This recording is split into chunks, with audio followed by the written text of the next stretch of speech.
Today's gospel reading is taken from the 11th chapter of the Gospel of John. It's interesting that the Gospel of John does not contain a Jewish trial during Jesus' passion.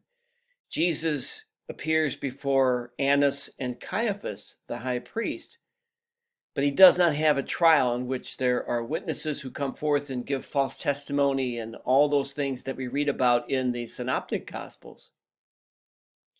But Jesus' Jewish trial in the Gospel of John takes place from the 5th chapter until this particular story.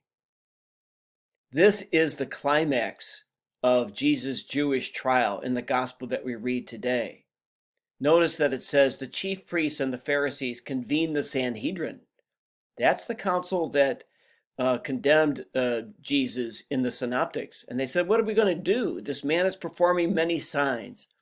If we leave him alone, all will believe in him, and the Romans will come and take away both our land and our nation. But Caiaphas then speaks up and says, you know nothing, nor do you consider that it is better for you that one man should die instead of the people, so that the whole nation may not perish. So it says at the end of the gospel reading that from that day on, they planned to kill him. This was the sentence of death pronounced upon Jesus. What's very important to notice is that this sentence of death was based on false accusations, things that were not true.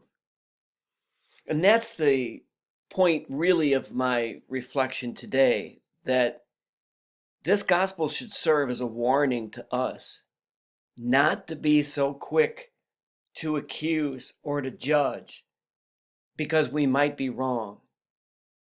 Pope Francis a few years ago famously said, when asked a question about people who are gay or lesbian, he said, "Who am I to judge?" By that same token, who are we to judge? This gospel and the example of people like Pope Francis tell us that we should, I think, give people the benefit of the doubt, not be so quick to accuse or to judge.